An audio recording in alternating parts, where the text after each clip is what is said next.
నమస్తే, welcome to our channel. నేను సిరి. తెలంగాణ ప్రభుత్వం అయితే రైతులకి ఒక గుడ్ న్యూస్ చెప్పిందని అనుకోవాలి. అదేంటంటారా, రైతు రుణమాఫీ. అంటే తెలంగాణలో బీఆర్ఎస్ ప్రభుత్వం మారడానికి, కాంగ్రెస్ని ఎంచుకోవడానికి కాంగ్రెస్ ఇచ్చిన 6 గ్యారంటీలే. ఆ 6 గ్యారంటీల్లో రైతు రుణమాఫీ అనే హామీ అయితే చాలా అంటే ఒక ప్రముఖ రోల్ ప్లే చేసింది అని చెప్పాలి. ఎందుకంటే రైతులు మనం చూసుకున్నట్టయితే తెలంగాణలో రైతులు చాలా మంది రుణమాఫీ కాక చాలా ఇబ్బందులు పడిన సంఘటనలు మనం చూసినాం. ఆత్మహత్యలు చేసుకున్న సంఘటనలు చూసినాం. అయితే ఇప్పుడు అదే రుణమాఫీ రైతులు కష్టాల నుంచి బయటికి రావాలని చెప్పేసి అయితే కాంగ్రెస్ ప్రభుత్వం అయితే రైతు రుణమాఫీ అని చెప్పేసి 6 పథకాలలో ఇదొక హామీగా అయితే ఇవ్వడం జరిగింది.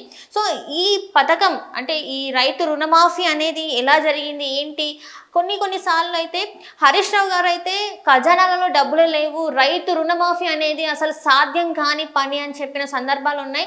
రేవంత్ రెడ్డి గారు కూడా దానికి ధీటుగానే రైతు రుణమాఫీ ఖచ్చితంగా చేసి చూపిస్తే నువ్వు రాజీనామా చేస్తావని అడిగిన సందర్భాలు ఉన్నాయి. అయితే ఇప్పుడున్న పరిస్థితులలో ఏంటంటే రైతు రుణమాఫీ అసలు ఎలా జరిగింది ఏంటి అనేది ఒకసారి అయితే మనం పరిశీలిద్దాం. ఏంటంటే మనం చూస్తున్నట్టయితే డిసెంబర్లో అయితే బీఆర్ఎస్ ప్రభుత్వం నుంచి కాంగ్రెస్ ప్రభుత్వం అయితే వచ్చింది తెలంగాణలో.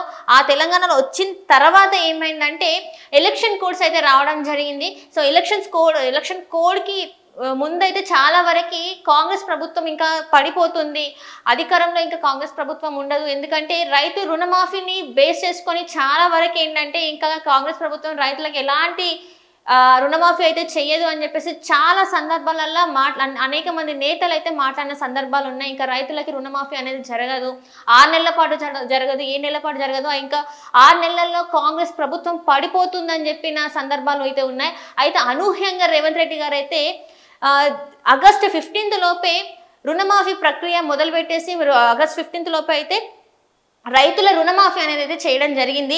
అయితే ఎట్లా చేశారు ఏంది అనేది అయితే మనం ఒకసారి చూసే ప్రయత్నం అయితే చేద్దాం. సో రైతు రుణమాఫీ అనేది ఎట్లా మనం చూసుకున్నట్టయితే హరీష్ రావు గారికి ఇంకా రేవంత్ రెడ్డి గారి మధ్యన బాగా ఒక వార్ని క్రియేట్ చేసిందని చెప్పుకోవాలి. ఎందుకు అంటే రైతు రుణమాఫీ ప్రక్రియ అసలు జరగదని చెప్పేసి హరీష్ రావు గారు అయితే బల్లగుద్ది చెప్పిండు. అయితే దాన్ని రేవంత్ రెడ్డి గారు చాలా సీరియస్గా తీసుకున్నారు. సీరియస్గా తీసుకున్న నెల రోజుల్లోనే రైతు రుణమాఫీ అయితే స్టార్ట్ చేసిండ్రు. జూలై 18న 1,00,000 రూపాయలు ఉన్న ఎవరైతే లోన్ ఉంటుందో అంటే 1,00,000 రూపాయలు ఉన్న వాళ్ళ రైతులదైతే రుణం అయితే మాఫీ చేయడం జరిగింది. సో ఫస్ట్ ఏదైతే 3 దఫాలుగా అయితే రుణమాఫీ ప్రక్రియ అయితే స్టార్ట్ చేసిండ్రు. ఇక్కడ చూసినట్టయితే జూలై 18న అయితే 1,00,000 రూపాయలు ఎవరెవరికైతే రుణాలు ఉన్నాయో ఆ రైతుల రుణాలు అయితే మాఫీ చేసిండ్రు. ఆ తర్వాత జూలై 30 తారీఖున నుంచి చూసుకున్నట్టయితే 1,50,000 ఎవరెవరికైతే రైతులకి రుణాలు ఉన్నాయో వాళ్ళ రుణాలు కూడా మాఫీ చేయడం జరిగింది.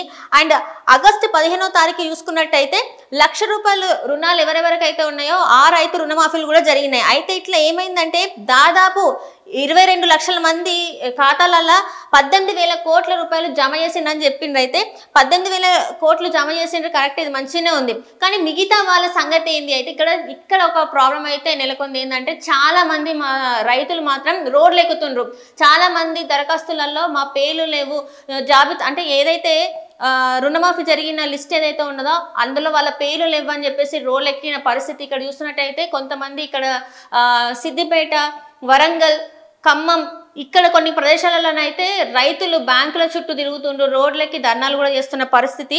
అయితే ఎందుకు జరగలేదు ఏంది అనేది చూసుకున్నట్టయితే వాళ్ళ అంటే ఏదైనా వాళ్ళ అడ్రస్ తప్పు కావచ్చు, పాస్బుక్లలో ఏదైనా చిన్న లోపాలు ఉంటే లోపాల వల్ల వాళ్ళు ఏదైతే వాళ్ళ సర్టిఫికేట్స్ ఏవైతే ఇస్తారో అందులో ఉన్న లోపాల వల్ల ఇలాంటి జరగలే అని చెప్పేసి కొన్ని వార్తలు కూడా వస్తున్నాయి. వాటిని కూడా సరి చేసుకుంటే ఎంత రుణం ఉంది ఏందనేది కూడా ప్రభుత్వం క్లియర్ చేస్తుంది అని చెప్పేసి అయితే కొన్ని వాళ్ళు చెప్పడం జరుగుతుంది. అట్లనే చూసుకున్నట్టయితే మొత్తానికి అసలు రుణమాఫీ కోసం కేటాయించిన డబ్బులు ఎంత అని మనం ఫస్ట్ చూసుకున్నట్టయితే మనం చెప్పుకున్నాం కదా ఇందాక 18,000 కోట్ల రూపాయలు మాత్రమే ఇప్పటివరకు రుణమాఫీ అయింది. మొత్తం చూసుకున్నట్టయితే మొత్తం అమౌంట్ చూసుకున్నట్టయితే 31,000 రూపాయలు కేటాయించింది ప్రభుత్వం. 31,000 కోట్ల రూపాయలు కేటాయిస్తే అందులో కేవలం 18,000 కోట్ల రూపాయలు మాత్రమే రుణమాఫీ జరిగింది. మరి మిగతా డబ్బులు ఏమైనాయి? 2.5 లక్షల పైన అంటే 2 లక్షలు 2.5 లక్షలు ఉన్న వాళ్ళ రైతు రుణమాఫీ చేస్తామని చెప్పేసి అయితే మళ్ళీ ప్రకటించడం జరిగింది. సో ఇప్పుడు 2,5 లక్షలు ఎవరెవరికైతే ఉన్నాయో రైతులకు అప్పు అయితే ఏదో రుణం అయితే ఏదైతే ఉందో అది ఇప్పుడు మాఫీ ఉంది అని చెప్పేసి అయితే మరి వార్తలు వస్తున్నాయి. సరే ఇదంతా బాగానే ఉన్నది. మరి ఇప్పుడు నెక్స్ట్ మరి ఎవరెవరైతే వాళ్ళ దరఖాస్తుల అంటే ఏదైతే లిస్ట్ వచ్చిందో వాళ్ళ పేర్లు ఎందుకు లేవు ఏందని చెప్పేసి చాలా మంది అయితే కింది స్థాయిలో ఉన్న ప్రజలు అయితే చాలా మంది గ్రామాలలో చాలా మంది రైతులు అయితే ఆందోళన వ్యక్తం చేస్తున్నారు. అసలు ఏమైంది, మా జాబితాలలో ఎందుకు మా రుణాలు ఎందుకు మాఫీ కాలే అని చెప్పేసి అయితే వాళ్ళు కొంతవరకు అయితే అసంతృప్తి వ్యక్తం చేస్తున్నారు. చాలా వరకు అయితే మేము మొత్తం క్లియర్ చేస్తున్నాం అని చెప్పేసి కూడా రేవంత్ రెడ్డి గారు అయితే చెప్పడం జరుగుతుంది. అయితే ఇక్కడ ఏంటంటే మనం చూస్తున్నట్టయితే ఏమైందంటే హరీష్ రావు గారు చెప్పినట్టు రుణమాఫీ చేస్తే మొత్తం రుణమాఫీ చేస్తే నేను రాజీనామా చేస్తా అని చెప్పడం అయితే జరిగింది.